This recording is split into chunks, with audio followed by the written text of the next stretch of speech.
So pretty much everybody who's even slightly up to date with the GD community has heard of this level.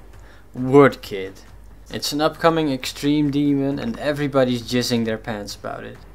But is that really justified? So the big thing about WOODKID is that everybody loves originality above all else. It's the sole reason why CrazyMan50 is so popular, despite being just a decent creator. And yes, originality is important, but it can't carry a level by itself. I think people are way too quick to ignore the flaws in this level because it's an original idea. Because this level does have flaws, and pretty glaring ones at that. So since everybody likes to compare this level to God Eater, I will be using it as a point of reference and I'll give points based on my conclusions. First off, the whole black and white theme. I do like the idea of a black and white level, but it's not easy to pull off. The design itself looks good, but because of the black and white, everything just kind of blends together in a chaotic mess. I mean, can you even tell what's going on here? If you can't see what's going on in a level, that can make it really unenjoyable to play.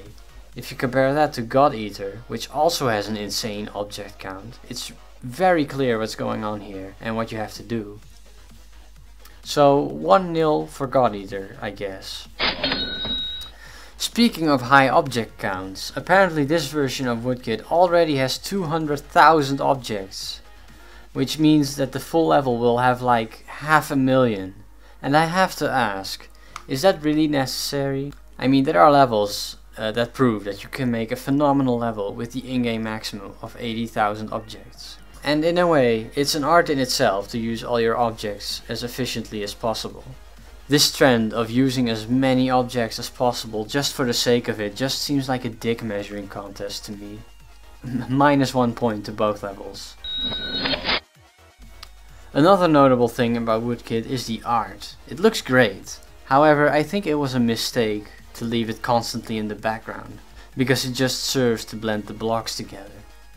Imagine how the level would look with just the white background. It would contrast with the blocks and structures in the foreground, making it look much clearer and less cluttered.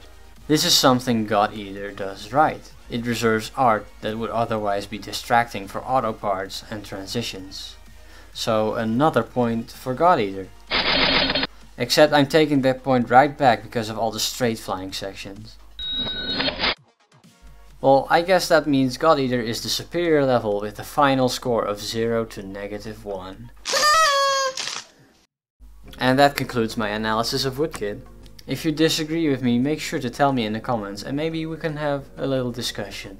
However, don't tell me my opinion isn't valid because I'm a bad creator, because 1, I'm very insecure about that, and 2, that's stupid. You don't need to be a filmmaker to recognize the Emoji Movie is a pile of garbage. In the same way, you don't need to be an excellent creator just to criticize another level.